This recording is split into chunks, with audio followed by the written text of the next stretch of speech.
La mulți ani! La mulți ani, suflete frumoase!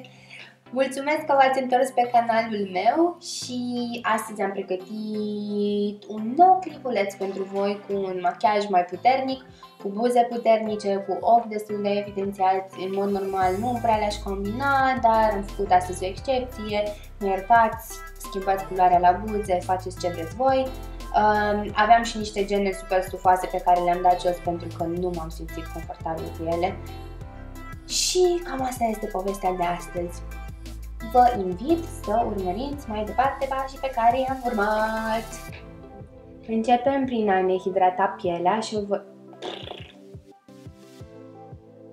am nevoie de hidratare. Voi folosi crema R3 Factor de la Forever. Ca primer vom folosi Charlotte Tilbury Wonder Glow, unul dintre preferatele mele. Este o bază hidratantă care conține particulele reflectoare de lumină și are un ușor efect de Photoshop, în sensul că în momentul în care o aplici, aspectul pielii este ușor mai perfectat. Mai departe, tot pentru luminozitate, nu știu ce pot apare pe ecran acolo, dar sper că mai departe, pentru luminozitate vom folosi Atelier Paris Full V1, care este un fond de ten satinat, puternic satinat, aș zice. Andra Popescu, ce drăguț! Pensul Anastel numărul 8 și o folosesc pe zonele unde îmi doresc luminozitate mai mare. Arăt ca un bec acum, dar vă promit că o să arăt mult mai bine. Ca și fond de ten vom folosi Maybelline Fit Me Luminous Plus Smooth, nuanța 105. Because I'm very light. Pentru că e un fond de ten care nu are acoperire foarte mare, voi folosi direct cu Beauty Blender-ul.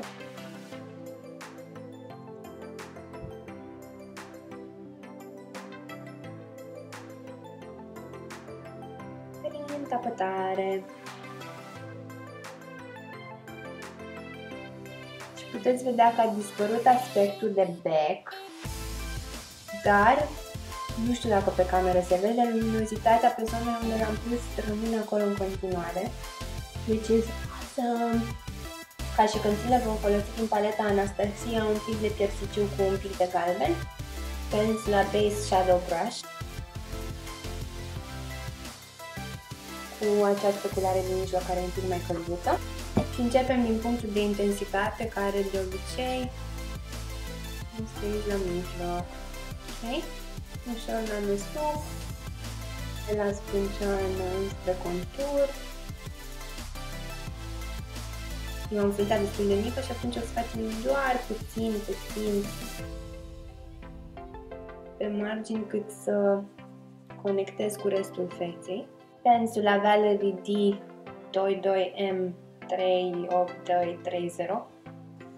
lenduim.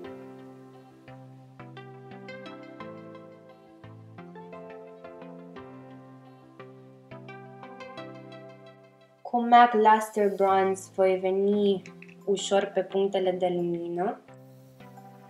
Pentru zona centrală voi folosi această pudră de la MAC, Light Plus Next to Nothing Pressed Powder, Zoeva 105. Vom folosi pudră Mia de la Eina Dan pentru sculptare. Voi folosi pensul la numărul 34 de la Nastel. Pensul la 33 de la Nastel, iluminator Topshop Mother of Pearl, punctele de lumină. E mai icy așa el.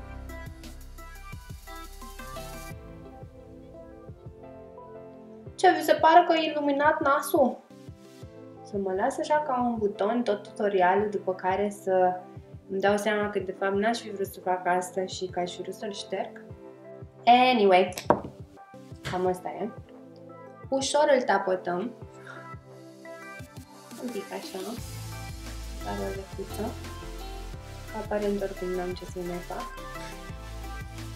Pentru blush vom folosi blush-ul Breezy de la MAC, care este în variantă tester, deoarece sunt mai ieftine. True story. Folosi pensula la 137, mi-a plăcea să am un accent mult mai fain de atâta, dar am o exersez și poate voi face un tutorial în care vorbesc numai așa și dacă sunt enervantă îmi pare rău, nu vă uitați, și dacă nu sunt enervantă, poate mai bine. Folosim acest blush pentru că este cu un pic de pigment mauve și pentru că vom face la final buza mauve, se potrivește. Între cele două.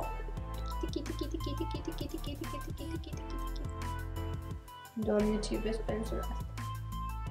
Cu pensula cu care am blenduit chestiile cremoase, venim și blenduim și pudrele în piele, frumos, elegant, cât de cât. Am cumpărat căsuță pentru Beauty Blender, o găsiți pe lecții de machiaj la prețul de habar n-am cât, dar nu este scump. Pasul următor, vom folosi acest rimel de sprâncene Catrice Cosmetics, nuanța 020. Rimelul de sprâncene nu e neapărat culoarea, ci să țină forma sprâncenei pe loc. Acolo e testul. Testul Lulul. Acesta e un produs ce l-am cumpărat anul trecut pe vremea asta, Manly Pro Brow Tint, nuanța ST06.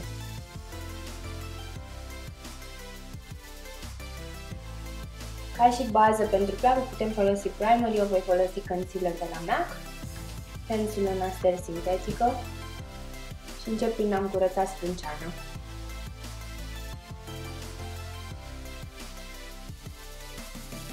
Ca și bază pentru machiajul ochilor vom folosi NYX Liquid Suede Metallic Matte in the shade Brun Mauve.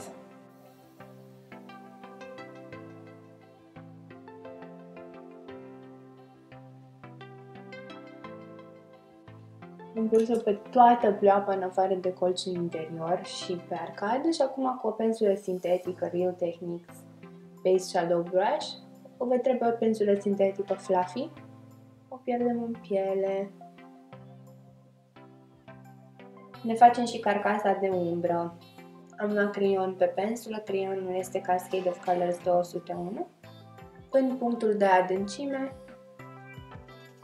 începem să dăm intensitate. Okay. Și în partea de jos. Aici vin direct cu creionul.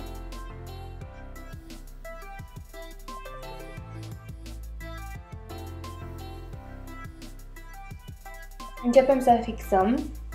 Pe Facebook mi-a zis să facem ceva cu auriuri. Voi folosi într-o primă fază culoarea Half Baked, pensula Nastel s-a șters 54 sau 55 și îl punem pe pleoapă. Fixăm mai întâi pleoapa ca să avem grijă să nu se strângă. Apoi, după ce ați fixat pleoapa mobilă, aveți timp să vă jucați cât vreți voi. Inclusiv să mai revenim cu alte nuanțe peste ea, ceea ce bănuiesc eu că vom face. Departe, vom folosi nuanța Toasted, care este aceasta din exterior spre nuanța de dinainte.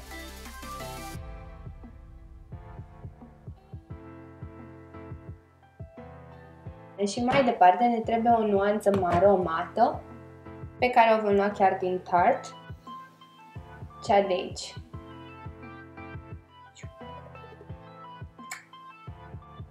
Prima dată o tapotez ușor, ca să fiu sigură că fixez.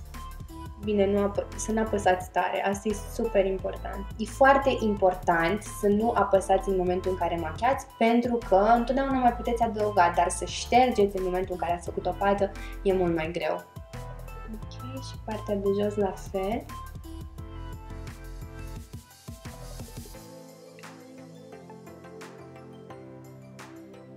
Tot cu aceeași pensulă. În cazul de față, e foarte important să aveți o pensulă ascuțită, poate și mai mică decât aceasta în funcție de forma ochilor. Cu o pensulă de blending o să luăm nuanța Bac care e un caramel și blenduim pe arcadă.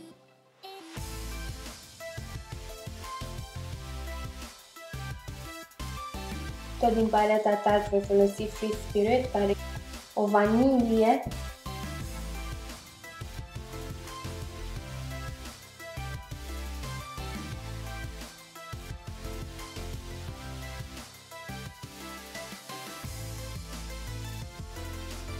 În colțul interior voi pune tot iluminatorul pe care l-am folosit pe pomete. Am uitat acum de un iluminator de la MAC, care se numește Oh Darling și îl voi folosi pe plapă.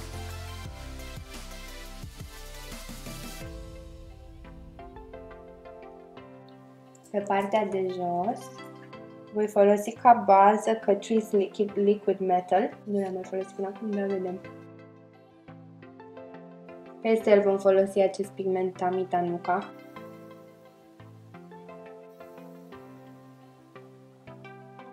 Apoi vom folosi Colourpop Millionaire. Papa, I'm a millionaire. Such an out on self-affection. If you got the dogs, you got bitches. Bitches always out to put their claws on your riches. Un pic de umbră în pliu. Tot din Tartelette vom folosi Best Friend. Un pic de prună. Puteți folosi și un maro, pentru că oricum nu e foarte evidentă culoarea, adică ar putea fi, dar nu o facem noi foarte evidentă. Pe conjunctivă folosim Inglot numărul 74. Dar nu o să merg până în zona de lumină, ci o să mă opresc aici. Când vă opriți, îl pierdeți un pic în linia genelor.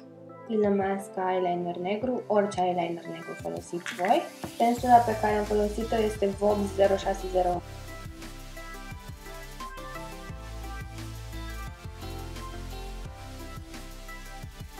Șamula final, cu pensula Nastel 355, venim cu un pic de negru, adică Fashionista din Tartelette, negru la baza genuțelor. Practic, fac mișcare du-te vino ca să intru printre genuțe. Și acum un swoosh light de Have Baked sub sprânșanul, dar nu peste tot, doar aici, sub punctul de inflexiune. Ne jucăm și noi, ce să facem? Facem mai bine de atât. Vom rimela Real Mega Volume Hippie, Miss Hippie.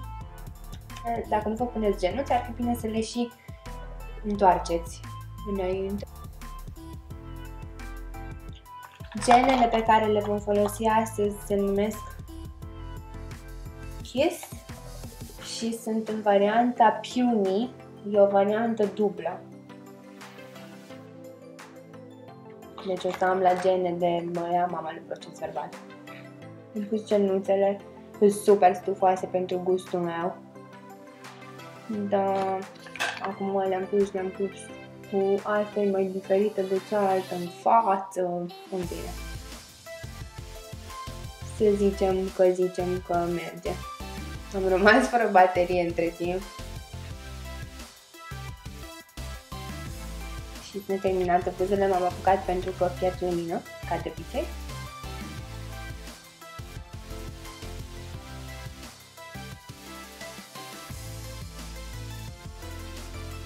Ei, nu-mi plac genele, dar în rest e ok. Pentru ruj am folosit rujul Sin de la MAC și l-am combinat cu albastru din paleta Anastasia. Am folosit movul pentru că m-a rugat o prietenă și în afară de asta este și una dintre culorile anului 2018. Ultraviolet se numește.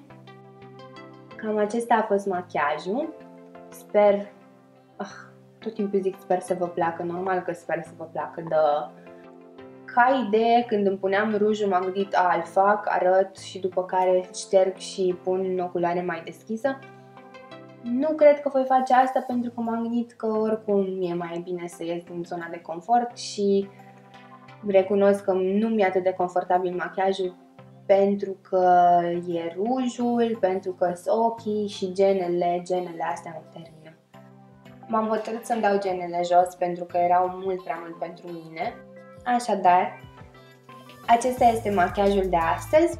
Este un machiaj cu accent atât pe ochi cât și pe buze, ceea ce de obicei nu prea îmi place, dar am făcut o excepție. Am schimbat ușor tehnica, dacă ați văzut alte tutoriale ale mele, probabil ați observat că în cel de astăzi e ușor diferită succesiunea pașilor. Dar ideea e aceeași, să iasă un machiaj frumos și curat. Vă îmbrățișez și pe data viitoare!